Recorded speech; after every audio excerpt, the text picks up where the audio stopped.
ജംഗ്ഷനിൽ നിന്നുള്ള കയറ്റം കണ്ടോ? ആ കയറ്റം പിടിച്ച് വേണം ഈ പോകാൻ. അപ്പോൾ ഒരു ചായ കുടിച്ചിട്ട് വരാം. അപ്പോൾ ഇവിടെ ഒരു ചായക്കട കണ്ടു, ഒരു ചായ കുടിച്ചേക്കാം. ഒരു ചായ കുടിച്ചിട്ട് പോവാം. പുങ്ങംചാലിലാണ് നമ്മളുള്ളത്. പുങ്ങംചാലിലെ നമ്മുടെ സുഹൃത്തുക്കളൊക്കെ ഉണ്ടോ? പേരെന്നാ മോനെ? ആദി, മോനൂട്ടാ, സായി.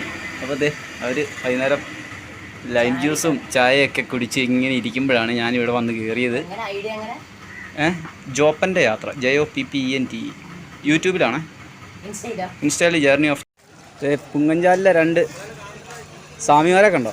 മാലയിട്ട് ശബരിമലയ്ക്ക് പോകാൻ വേണ്ടി നിൽക്കുക. അന്നേരമാണ് കുഞ്ഞിനെ കണ്ടിട്ട് ആശാന്മാർ ഇങ്ങോട്ട് വന്നത്. കണ്ടോ നിൽക്കുന്നതുണ്ടോ? എൻ്റെ ഡീറ്റെയിൽസ് മൊത്തം 1 മണിക്കൂർ കൊണ്ട് പിടിച്ചെടുത്ത ടീമായത്. അതിബുദ്ധിമാനാണ് കേട്ടോ. ഇതുണ്ടോ, കന്നിയയ്യപ്പനായിട്ട് ശബരിമല കയറാൻ വേണ്ടി പോവുക. അവൻ ഏപ്രിൽ മാസത്തിൽ നമ്മുടെ ഏറ്റുവാൻ്റെ കൂടെ വരുമെന്നാണ് പറഞ്ഞത്.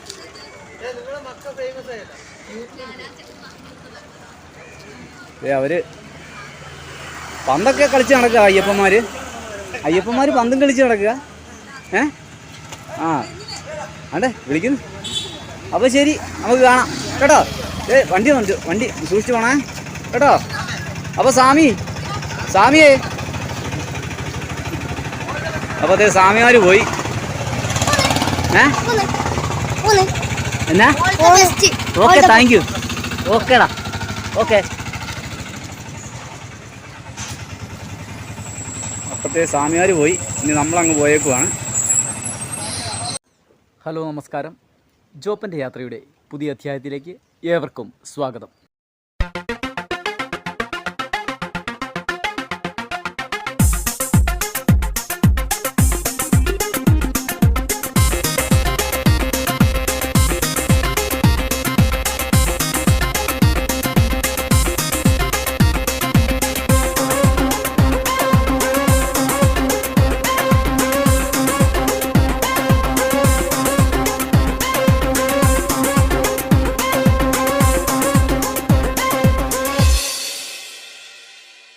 പുങ്ങഞ്ചാലിയിൽ നിന്ന് നമ്മൾ പോവുകയാണ്.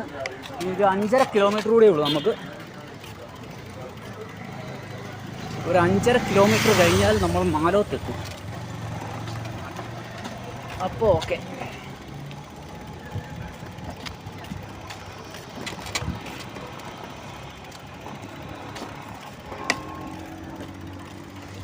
ഒരു ചെറിയ കയറ്റം, ഒരു 200 മീറ്റർ കാണും. അതങ്ങ് തള്ളി കയറ്റിയാൽ നമ്മുടെ കാര്യം ഓക്കെ.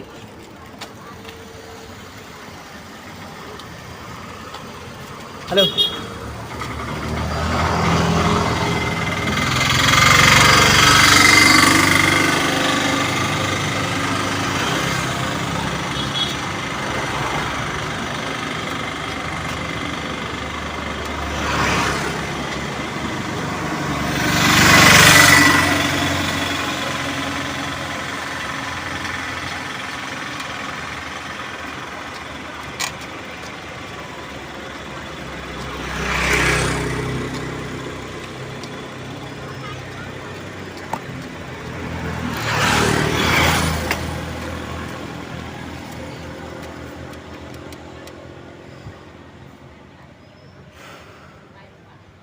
ചെറിയ കയറ്റമല്ല കേട്ടോ.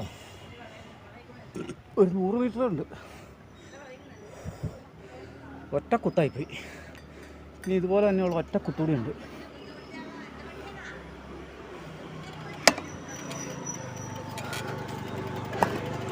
കുഞ്ഞി പറയടി, എന്നെ കൊടുക്കാനല്ല, നിർത്തണേ. ആയിക്കോട്ടെ. ശരി, അച്ചായനൊക്കെ വന്ന് എന്നെ ബ്ലോക്ക് ചെയ്തിരിക്കുക കേട്ടോ. ഒന്ന് നിർത്തണേന്ന് പറഞ്ഞിട്ടുണ്ട്.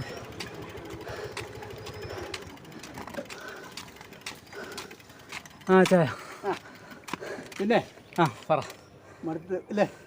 ചെറുതായിട്ട്. പിന്നെ എവിടം വരെ ആയി? ഞാനിപ്പോൾ 14ാമത്തെ ജില്ല.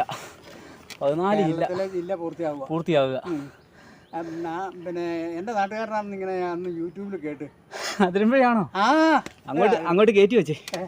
ഇവിടെ പിടിച്ചോണ്ടിരിക്കുന്നതിൽ മേളിൽ കയറ്റി വെക്കുക. എൻ്റെ ദൈവമേ, അതിരമ്പഴക്കാരെ കിട്ടിയേ.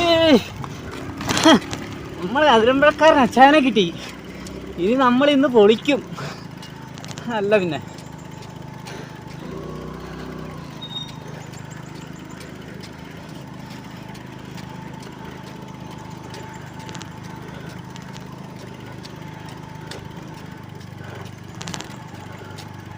അച്ഛൻ അതിരമ്പുഴ എവിടെ നിന്നാന്ന് എനിക്കറിയണം. ഞാൻ സൈഡ് ആക്കിക്കോട്ടെ.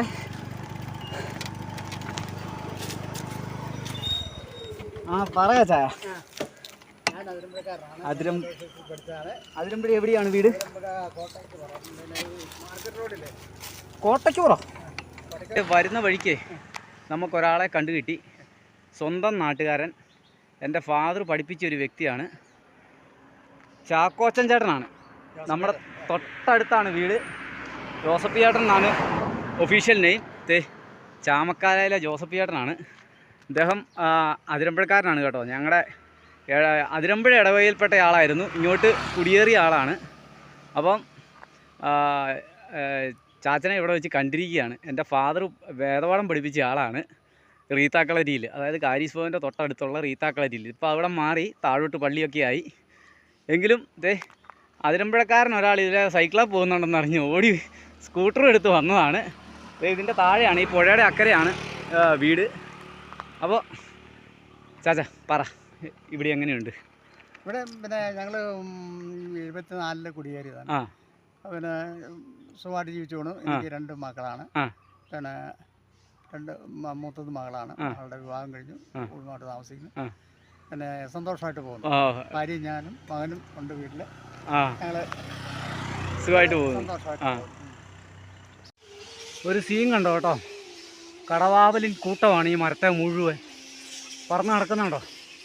തൂങ്ങിക്കിടക്കുന്നത് മുഴുവൻ കടവാവലിൻ കൂട്ടമാണ്. അവർ വരുന്നു, തൂങ്ങിക്കിടക്കുന്നു. പറന്ന് നടക്കുന്ന മുഴുവൻ കടവാവലാണ്. ഒരുപാടുണ്ട് കേട്ടോ. ഈ പ്രദേശം മുഴുവൻ അവരാണ്. അടിപൊളി സീൻ. ഈ കാ പോലെ തൂങ്ങിക്കിടക്കുന്ന മുഴുവൻ കടവാവലാണ്.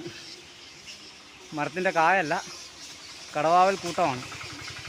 അപ്പോൾ നമുക്ക് എന്നും എല്ലായിടത്തും കാണാൻ പറ്റാത്തൊരു കാഴ്ച. അതുകൊണ്ട് നിങ്ങളെ കാണിച്ചെന്നേ ഉള്ളൂ. ഓക്കെ, അപ്പോൾ ഈ പ്രദേശത്തൂടെയാണ് ഇനി എൻ്റെ യാത്ര. അപ്പോൾ നമുക്ക് യാത്ര തുടരാം. ഇനി കുറച്ച് കാടുള്ള പ്രദേശമാണ് കേട്ടോ. ഇന്നലത്തെ പോലെ തന്നെ ഇന്നലെ രാത്രി നമ്മൾ കാടുള്ള പ്രദേശത്തൂടെയാണ് വന്നത്. അതുപോലെ തന്നെ ഇതും കാടുള്ള ഒരു പ്രദേശമാണ്. അപ്പോൾ പതിയെ നമ്മൾ താഴോട്ട് പോവുകയാണ്. കാടെന്ന് പറഞ്ഞാൽ അങ്ങനത്തെ കാടല്ല, ചെറിയ കാടാണ്. ഒരു കാവാണ് കേട്ടോ. ഇത് ഒരു കാവാണ്, ഒരു നീർച്ചാലൊക്കെ ഉള്ളൊരു കാവ്. അപ്പോൾ ഇനി ഒരു വലിയ കയറ്റം വരുന്നുണ്ട്. അപ്പോൾ ആ കയറ്റാണ് ചവിട്ടാൻ പറ്റിയല്ല, തള്ളിപ്പിടിക്കാം.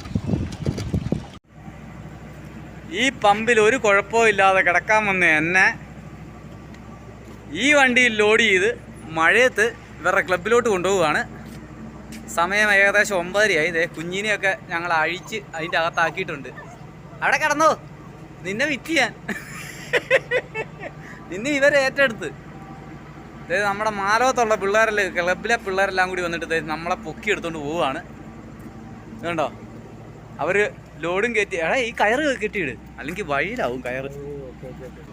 പടുതായൊക്കെ കെട്ടി സൈക്കിളും കുഞ്ഞിയും എല്ലാം സംയുക്തമായിട്ട് യാത്രയിലാണ്. സൈക്കിളൊക്കെ കയറ്റിയിരിക്കുക കേട്ടോ. സൈക്കിള് ഞാൻ നിന്നെ കൊടുത്ത് എന്നെ ചെയ്യാനാ? ഇവർ സമ്മതിക്കൂല. ഞാനെന്ത് ചെയ്യാനാ? എന്നോട് പറഞ്ഞിട്ട് കാര്യമുണ്ടോ? ഇവരോട് പറ. നിന്റെ ഉറക്കം കളഞ്ഞല്ലേ? ഉറക്കം പോയതിൻ്റെ കലിപ്പ് തീർക്കുന്ന എന്നോട്. ഒരാളെന്നോട് ഉറക്കം പോയതിൻ്റെ കലിപ്പ് തീർത്തോണ്ടിരിക്കാതെ. അകത്തൊരാളുണ്ടായിരുന്നല്ലോ, എന്തിയേ? അതിൻ്റെ തൊണ്ടോ? അതെ. കുഞ്ഞിക്ക് കൂട്ട ആളില്ലെന്ന് പറഞ്ഞു അതിന് കയറിയിരിക്കുക. അതെ, ഇത് കണ്ട അകത്തൊരാളുണ്ട് കേട്ടോ. കണ്ട കുഞ്ഞിയുടെ കണ്ണ് തിളങ്ങുന്നില്ലെന്ന് എല്ലാവരും പരാതിയില്ല. അതെ, ഇത് കണ്ട കണ്ണ് തിളങ്ങുന്ന കണ്ട എൻ്റെ പെണ്ണിൻ്റെ കണ്ണ് തിളങ്ങുന്ന കണ്ട. ഇങ്ങോട്ട് നോക്കിയടി, കണ്ട. ഇതാണ് കുഞ്ഞിയുടെ കണ്ണ് കണ്ടു കഴിയുമ്പോൾ മറ്റു പട്ടികൾ ഓടുന്നതിൻ്റെ കാരണം. കുഞ്ഞി പോകാം കേട്ടോ, ഇപ്പോൾ പോവേ. അപ്പോൾ പടുതായൊക്കെ കെട്ടി ഞങ്ങളെ മഴയത്തുനിന്ന് രക്ഷപ്പെടുത്തുന്ന സീനാണ് ഇപ്പോൾ കണ്ടുകൊണ്ടിരിക്കുന്നത്. ചുമ്മാ ഒന്ന് കെട്ടിയാൽ മതി കുഞ്ഞെ, അത് പറക്കിയല്ലേ ഇനി. ഇത് വല്ലാത്ത കട്ടായി പോയല്ലോ. അവിടെ പുറകിൽ ആ ഇവത്തലോട്ട് വലിച്ചു കിട്ടിക്കോ. പൊക്കി മോളിക്കൂടി ഇട്. എന്നിട്ട് അവത്തലോട്ട് കിട്ട്. ഉക്കെ കെട്ട്. ആ പോ ഇപ്പൊ പോ. അവർ കടയൊക്കെ അടച്ചിട്ട് വരുന്നുണ്ട്.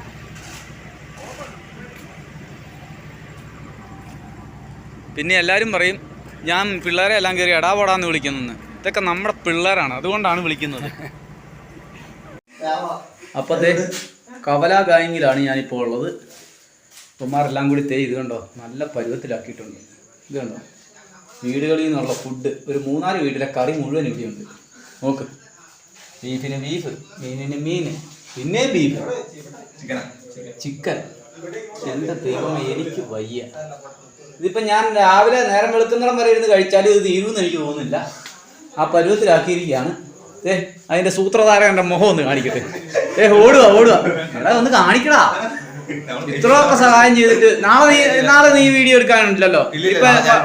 ഇപ്പൊ തന്നെ വണ്ടിയെ കയറി പോകുന്നവനാണ്. ഇതുണ്ടോ, അവന് ട്രിപ്പ് ഉണ്ട്. അവനിപ്പോൾ ഒരു ട്രിപ്പ് കിട്ടിയിട്ടുണ്ട്, അതിന് പോവാണ്. വേറെ അടിപൊളി സ്ഥലത്താണ് കേട്ടോ. ഇനി ബാക്കിയുള്ളവരെയൊക്കെ ഞാൻ രാവിലെ കാണിക്കാം. എല്ലാം ഓടുക, ക്യാമറ കാണുമ്പോഴേ പായുക. പിന്നെ ജിൻസിനെ ഞാൻ എടുത്തിട്ടുണ്ട്. ജിൻസിനെ രാവിലെ എടുത്തതാണ്, അവൻ്റെ സ്റ്റുഡിയോയിലായിരുന്നല്ലോ. അപ്പോൾ അതെ എല്ലാ പ്രധാനികളും ഇവിടെ എത്തിയിട്ടുണ്ട്. നിൽക്കുന്ന ഒരുത്തൻ, അവൻ്റെ ചിരിയാണ്. അപ്പോഴത്തെ ഇന്നലെ ഈ ക്ലബിലാണ് കിടന്നത്. ക്ലബിൻ്റെ ഭാരവാഹി ഒരാളെ ഇപ്പോൾ ഉള്ളൂ. ഇന്നലെ ഭാരവാഹികളുടെ കളിയായിരുന്നു. പക്ഷേ എല്ലാവരും ഇന്ന് ജോലിക്കൊക്കെ പോയതുകൊണ്ടും ഓട്ടോറിക്ഷ തൊഴിലാളികളും ഒക്കെ ആയിട്ടുള്ള ക്ലബ്ബ് ഭാരവാഹികളാണ്. ഇതാണ് അവരുടെ ക്ലബിൻ്റെ പേര്, കവല ഗായിങ്. അപ്പോൾ കവല ഗായിങ്ങിൻ്റെ ഈ റൂമിലാണ് ഇന്നലെ ഞാനും കുഞ്ഞിയൊക്കെ കിടന്നുറങ്ങിയത്. അവർ ഫുഡൊക്കെ കൊണ്ടുവന്ന് തന്നു. അപ്പോൾ അടിപൊളി സെറ്റപ്പായിരുന്നു. അപ്പം ഞാൻ ഇറങ്ങുകയാണ്. ഇനി പോകുന്നത് നമ്മുടെ കോട്ടയുടെ അടുത്തേക്കാണ്. അപ്പോൾ ആ റൂട്ട് പോകണമെങ്കിൽ ഇനി ഒരു 40 കിലോമീറ്ററോളം സൈക്കിൾ ചവിട്ടാറുണ്ട്. പക്ഷേ ഇന്ന് ഉച്ച കഴിഞ്ഞാണ് ഇറങ്ങിയത്. കാരണം കുറേ പണികളുണ്ടായിരുന്നു. സൈക്കിളിന് സ്റ്റാൻഡിന് ഒരു ചെറിയ പണി വന്ന്. കാരണം അതിൻ്റെ സിംഗിൾ ബോൾട്ടാണ് നിൽക്കുന്നതുകൊണ്ട് ഒരു സ്റ്റോപ്പർ പോലെ ഒരു സാധനം പിടിപ്പിച്ചു. പിന്നെ കുഞ്ഞി ഇച്ചിരി ഫ്രീ ആയിട്ട് കിടന്ന് ഉറങ്ങി. പിന്നെ കുറച്ച് ക്ലീനിങ് പരിപാടി എല്ലാം ഉണ്ടായിരുന്നു. ബാഗെല്ലാം ഒന്ന് റീസെറ്റ് ചെയ്ത് എല്ലാം സെറ്റ് ചെയ്ത് കഴിഞ്ഞ് നമ്മൾ ഇറങ്ങുകയാണ്. കുഞ്ഞി പോകാൻ ധൃതി വെച്ച് കിടക്കുക. അപ്പോൾ ബ്രോ എന്നാൽ ശരി, കാണാം. അപ്പോൾ ഇവരുടെ കടയാണിത്. അവിടെ നിന്നാണ് ഭക്ഷണമൊക്കെ കഴിച്ചത്. അപ്പോൾ നമ്മൾ ഇറങ്ങുകയാണ്. ഇനി വേറൊരു ബ്രോ ഉണ്ട്, വേണ്ട അവിടെ ഉണ്ടല്ലോ, സുൽത്താൻ അവിടെ ഉണ്ട്. ആണോ? മറ്റേ ഇത് എടുത്തുകൊണ്ട് പോയോ? ഓമ്നി എടുത്തോണ്ട് ഇതാ ഈക്കോ എടുത്തുകൊണ്ട് പോയല്ലേ? ഈക്കോ ഉണ്ടോ? ഈക്കോയുമായിട്ട് പോയോ? അപ്പോൾ ജോജോയോ? അപ്പോൾ ജോജോ സ്റ്റോർ, ആ കാണുന്ന ജോജോ സ്റ്റോറിലെ പുള്ളി ഉണ്ടായിരുന്നു ഇന്നലെ. പിന്നെ കുറേ പേരുണ്ട് കേട്ടോ, 10-15 പേരുണ്ട് ഇവർ. അപ്പം നമ്മളിവിടുന്ന് ഇറങ്ങുകയാണ്. അപ്പോൾ ശരി, ഇനി യാത്ര തന്നെ യാത്ര. ഇതുപോലൊരു സൗകര്യം ഇനി എവിടെ കിട്ടുമെന്ന് ദൈവത്തിനറിയാം കേട്ടോ. അടിപൊളി അല്ലേ കുഞ്ഞി? എടി അഹങ്കാരി, ചെറിയ ചൂടുണ്ട്, അതുകൊണ്ടാണ് അവൾ അനയ്ക്കുന്നത്. പിന്നെ തണലായി, അതുകൊണ്ട് ഞങ്ങൾ യാത്ര ചെയ്തിരിക്കുകയാണ്. ഇപ്പോഴത്തെ നമ്മൾ മലയോര ഹൈവേ വഴിയാണ് യാത്ര ചെയ്യുന്നത്. അപ്പോൾ ഈ കയറ്റമൊക്കെ തള്ളിക്കയറ്റിയാണ് നമ്മൾ വന്നത്. നമ്മുടെ ആഹ്യെന്ന് ശബരിമലയ്ക്കുള്ള ആ കയറ്റത്തിൻ്റെ അത്രയും ഇല്ല. എന്നാലും നമ്മളിത് കണ്ടോ, കുത്തനെ ഇറക്കമാണ്. കുത്തനെയുള്ള കയറ്റങ്ങളായതുകൊണ്ടാണ് നമുക്ക് ഇച്ചിരി ബുദ്ധിമുട്ട്. ഇത് മാത്രമല്ല കേട്ടോ, ഇനി അങ്ങോട്ടുള്ള ഈ മല ഇറങ്ങുന്നിടം വരെ മൊത്തത്തിൽ കുത്തനെയുള്ള കയറ്റമായിരുന്നു കേട്ടോ. സ്കൂട്ടറുകാരൊക്കെ വളരെ സൂക്ഷിച്ചാണ് പോകുന്നത്. ബ്രേക്ക് കുറവാണ്. എപ്പോൾ അടപടലേ മൂഞ്ചിയെന്ന് ചോദിച്ചാൽ മതി. വേണ്ട താഴെ കൂടെ ഉള്ളത്തൊക്കെ ഒരു ബ്രേക്ക് പോലും ഇല്ല, ന്യൂട്രിട്ട് പോവുക.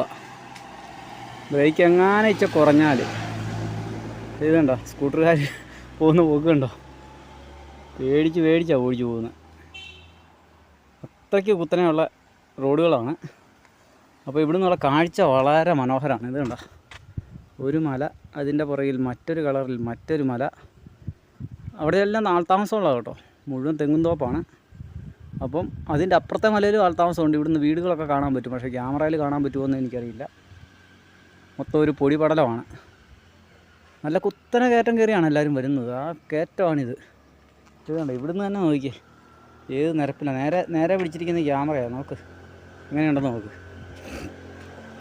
അപ്പോൾ ഈ പരുവത്തിൽ നമ്മൾ മലയൊക്കെ കയറി പോവാണ്. അതെ, അതിൻ്റെ മണ്ടാച്ചാണ് ആ കാണുന്ന ഭാഗത്ത് ചെല്ലേണ്ടതാണ് നമുക്ക്. ആ തെങ്ങിൻ്റെ ഒക്കെ അപ്പുറത്ത് ആ കാണുന്ന ഭാഗത്താണ് നമുക്ക് ചെല്ലേണ്ടത്. ഇനി ഒരു 13 കിലോമീറ്ററോടെ ഇന്ന് യാത്ര ചെയ്യാനുണ്ട്.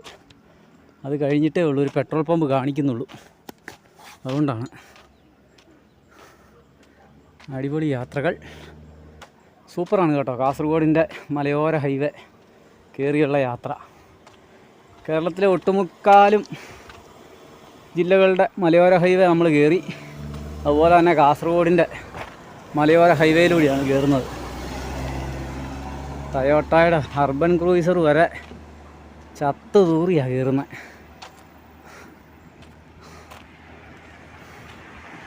അപ്പോൾ ഈ വഴിയാണ് നമുക്ക് പോകേണ്ടത്. അപ്പോൾ പതിയെ അങ്ങ് പോവാം. ഇനിയൊരു 14 കിലോമീറ്റർ. ഓക്കെ.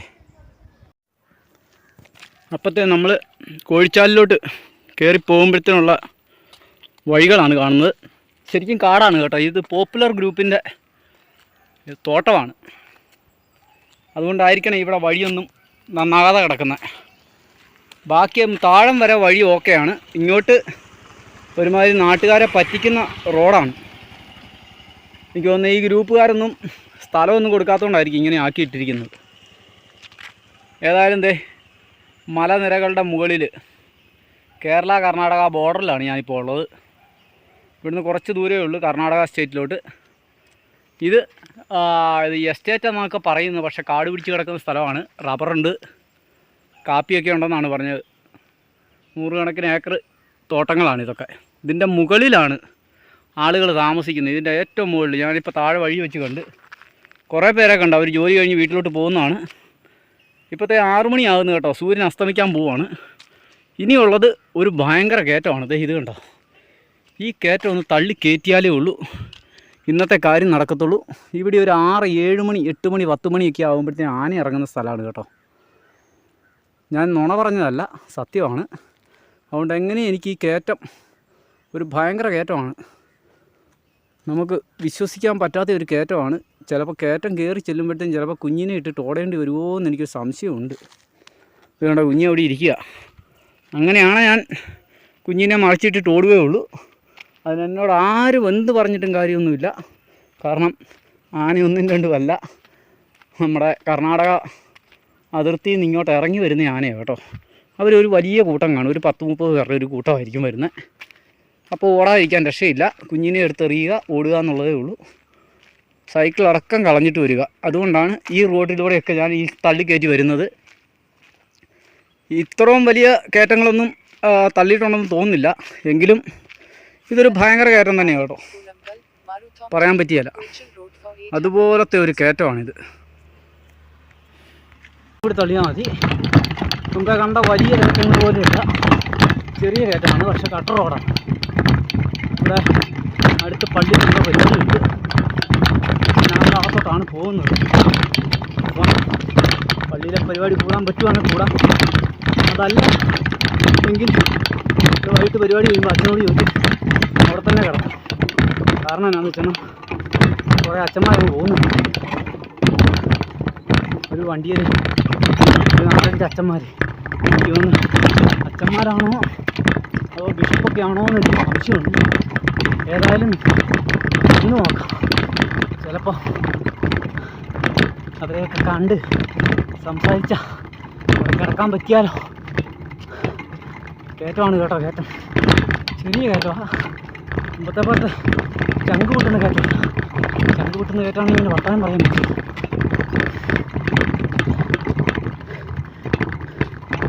ഏതായാലും കാസർഗോഡിൻ്റെ മലയോര ഹൈവേയിലും എനിക്കും കുഞ്ഞിക്കും യാത്ര ചെയ്യാൻ പറ്റിയിരിക്കുകയാണ്. മേളിൽ കൂടെ വണ്ടി പോകുന്നുണ്ട്.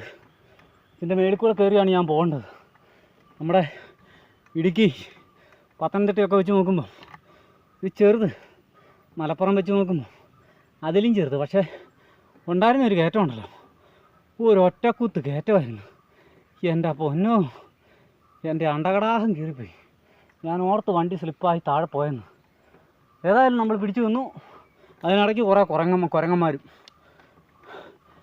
കാരണം ഇച്ചം കൂടി സ്പീഡിൽ പോവുകയാണ്. കാരണം ആനത്താരയാണെന്നാണ് ഒരറിവ്. വഴിയിലോട്ട് ഇറങ്ങിയിട്ട് വഴി കൂടെ നടക്കുമെന്നാണ് പറഞ്ഞത്. പക്ഷെ പിണ്ടമൊന്നും കണ്ടില്ല കേട്ടോ. ആൾക്കാർ പറഞ്ഞ് പേടിപ്പിക്കുന്നതല്ലാതെ ഇപ്പോൾ അവർ ക്രോസ് ചെയ്ത് ഇറങ്ങിപ്പോകുന്നതാണ് ഒന്നും ഇല്ല.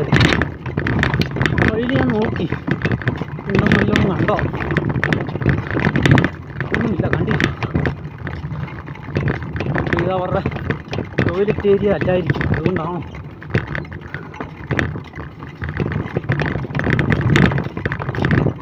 ഒറ്റയ്ക്കും പെട്ടയ്ക്കും ഒക്കെ വണ്ടി വരുന്നു. ഇത്രയേ ഉള്ളൂ ഇവിടുത്തെ ഒരു ഇത്. കാട്ടായും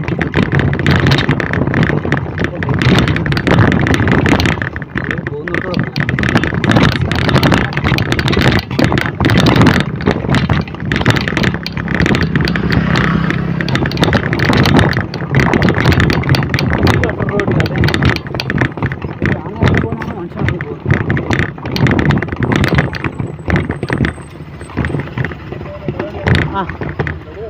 കോട്ടയത്ത്. അപ്പോൾ നമ്മൾ കോളിച്ചാലിൽ ഈ പമ്പിലാണ് ഇന്നലെ കിടന്നത്. അപ്പോൾ ഇത് കോട്ടയം ഭാഗത്തുള്ള ആൾക്കാരുടെ പമ്പാണ്. പഴയ കുടികേറ്റ ഫാമിലിയാണ്. ഈ പുറമൊക്കെ കണ്ടോ, നല്ല അടിപൊളി മലനിരകളാണ് മുഴുവൻ പുറകിൽ. അപ്പോൾ കുഞ്ഞി ഞാനിവിടെ ഇവിടെ കിടന്ന് നല്ല സുഖമായിട്ട് കിടന്നുറങ്ങി. ഇവിടെ അടുത്തുള്ള പള്ളിയിൽ പെരുന്നാളാണ്. ഔസേപ്പിതാവിൻ്റെ പെരുന്നാൾ പ്രമാണിച്ച് പദയാത്രകളും കാര്യങ്ങളൊക്കെ വന്നതിന് ശേഷം അവരെ കൊണ്ടുപോകാൻ വന്നിരിക്കുന്ന ബസ്സുകളാണിത്. ഒരുപാട് വണ്ടികളുണ്ടായിരുന്നു. അതുകൊണ്ട് നല്ല രീതിയിൽ ഉറങ്ങാൻ പറ്റിയില്ല. കാരണം ബസ്സുകളെല്ലാം ഇവിടെ കയറ്റിയാണ് തിരിച്ചു പൊയ്ക്കൊണ്ടിരുന്നത്. അതുകൊണ്ട് അങ്ങനെയൊരു പ്രശ്നമുണ്ടായി. പുറകോട്ട് മാറിക്കിടന്നാൽ മതിയായിരുന്നു. ഞാൻ ഇവിടെയാണ് കിടന്നുറങ്ങിയത്. അപ്പോഴത്തെ രാവിലെ ഞങ്ങളുടെ യാത്ര ആരംഭിക്കുകയാണ്. ഓക്കെ, അപ്പോൾ നമുക്ക് യാത്രയിൽ കാണാം.